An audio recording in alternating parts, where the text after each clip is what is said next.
हैदराबाद के मदाफ़ात में एक शख्स ने अपने शराबी बेटे का कर दिया कत्ल। तफसीलात के मुताबिक रियासत कर्नाटक से ताल्लुक़ रखने वाला दोलपा रेड्डी अपनी बीवी और बच्चों के साथ हैदराबाद मंडल के तोंडपल्ली में मुकीम था। उसका बेटा 35 साला शिवा कुमार शराबी बताया गया है। उसने कल अपनी वालिदा से शराब नोशी के लिए रकम तलब की।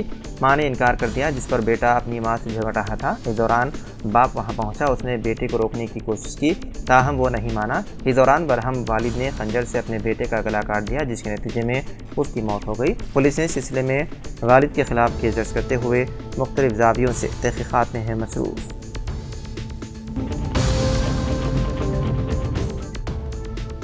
हैदराबाद के नीलोफर अस्पताल में इन दिनों बच्चों का इलाज मुश्किल हो गया है। अमला और डॉक्टर्स की मौजूदगी के बावजूद सहूलियात की कमी से मरीजों को बेपनाह मुश्किलात का सामना करना पड़ रहा है और बच्चों को इलाज बेड के बजाय उनकी माओं के गोद में फर्श पर किया जा रहा है। वायरल इन्फेक्शन के वाक़यात में बेतहाशा इजाफे से इमरजेंसी सहूलियात भी मुतासिर होने का खदशा लाहक हो गया है। हॉस्पिटल में बिस्तरों की कमी के सबब उन्हें फर्श पर बैठाकर इलाज किया जा रहा है, क्योंकि एक बेड पर 3 बच्चों का इलाज जारी है। मौसमी बुखार में शिद्दत से एक बेड पर 3 बच्चों के इलाज से उनमें इन्फेक्शन का खतरा बढ़ने का खौफ पैदा हो गया है। गुज़िश्ता चंद रोज़ से शहरी बिलखुसूस बच्चे वायरल बुखार का शिकार हो रहे हैं।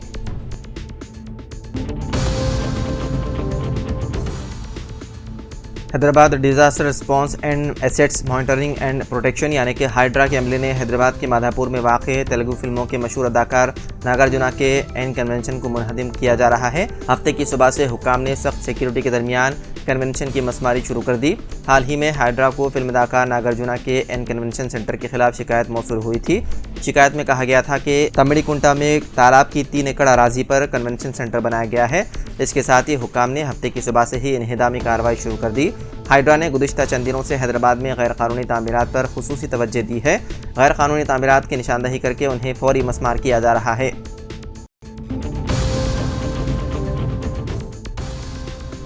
आसाम इस्मत रेज़ी केस का कलीदी मुलजिम पुलिस की गिरफ्त से फरार, तालाब में डूबकर हलाक। एक नाबालिग लड़की की इस्मत रेज़ी का कलीदी मुलजिम हफ्ते की सुबह मुबैना तौर पर पुलिस की हिरासत से फरार हो गया, जिसके बाद वो तालाब में कूद गया और उसकी मौत हो गई। रिपोर्ट के मुताबिक ये वाक़या आसाम के नागांव जिले के धेंग में पेश आया। पुलिस ने बताया है कि मुलजिम को जुमे के रोज गिरफ्तार किया गया था और उसे रात तकरीबन 3:30 बजे उस मकाम पर ले जाया गया जहाँ मुबैना तौर पर जुर्म का इर्तिकाफ हुआ था। पुलिस के बयान में कहा गया, मुलजिम पुलिस की गिरफ्त से फरार हो गया और तालाब में कूद गया। फौरी तौर पर तलाशी मुहिम शुरू की गई और तकरीबन 2 घंटे बाद उसकी नाश बरामद कर ली गई। ख्याल रहे कि जुमेरात की शाम धेंग के मकाम पर एक 14 साल लड़की को मोटरसाइकिल सवार 3 अफराद ने मुबैना तौर पर उस वक्त ज़्यादती का निशाना बनाया जब वो ट्यूशन से अपनी साइकिल पर घर वापस जा रही थी।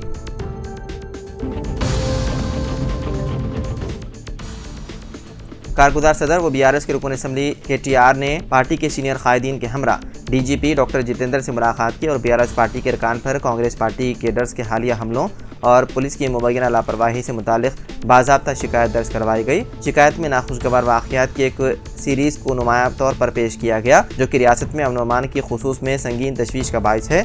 BRS कायदीन ने ज़िले सूर्यापेट के तिरुमलगिरी में BRS पार्टी के एहतजाजी कैंप पर कांग्रेस कारकुनों के हमले के खुसूस में शिकायत दर्ज करवाई। BRS के कैंप पर गुज़िश्ता रोज़ हमला किया गया। तलबा लीडर व साबिक़ रुकन असम्बली जी किशोर की क़ियादत में BRS ने जमहूरी उसूलों पर सख्ती से अमलावरी के साथ किसानों की तायद व हिमायत में पुरअमन एहतजाज मुनज़्ज़म किया था।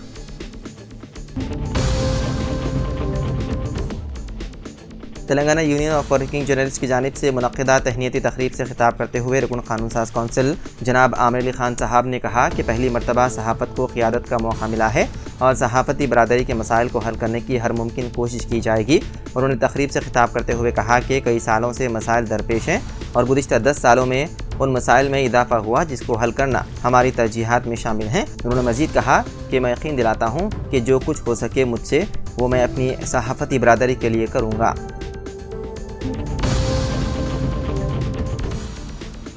सरेआम हवा में नोट उछालने वाले नौजवान यूट्यूबर को हैदराबाद की कोकटपल्ली पुलिस ने गिरफ्तार कर लिया। वादे रहे कि कोकटपल्ली इलाके में एक यूट्यूबर और इंस्टाग्रामर ने सड़क पर ट्रैफिक के बीच में करेंसी नोटों को उड़ाते हुए सोशल मीडिया के लिए रील बनाई थी।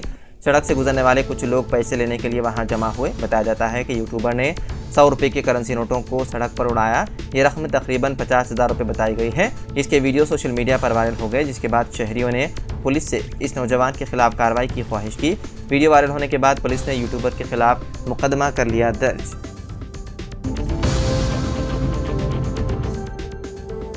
उस्मानिया यूनिवर्सिटी में पीएचडी में जेआरएफ और नेट की बुनियाद पर दाखिले। उस्मानिया यूनिवर्सिटी ने पीएचडी में दाखिलों के लिए अहम फैसला किया है।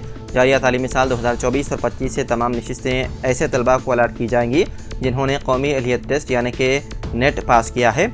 उस्मानिया यूनिवर्सिटी के रजिस्ट्रार प्रोफेसर लक्ष्मी नारायण ने सीपी गेट रिलीज़ करते हुए बताया कि पीएचडी के निसफ नशिस्तें जूनियर रिसर्च फेलोशिप यानी कि जेआरएफ के लिए मुंतखब होने वालों से पुर होंगे। अभी तक निसफ नशिस्तें नेट, जेआरएफ और माबाकी उस्मानिया यूनिवर्सिटी के ज़रिए इनेकाद किए जाने वाले दाखिले टेस्ट के ज़रिए पूर की जाती थी। इस साल मार्च में यूजीसी ने मशवरा दिया है कि रवां तालीमी साल से यूनिवर्सिटी के इम्तहानात के बजाय पीएचडी के दाखिले नेट स्कोर के साथ करने का मौका फराहम किया है।